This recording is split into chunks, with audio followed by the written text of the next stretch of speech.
આ છે માધાપર ગામ,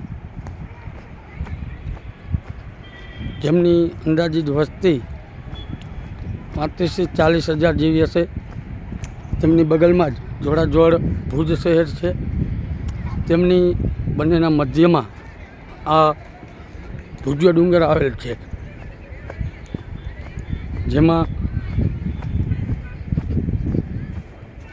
સ્મૃતિવન બનાવવામાં આવેલ છે.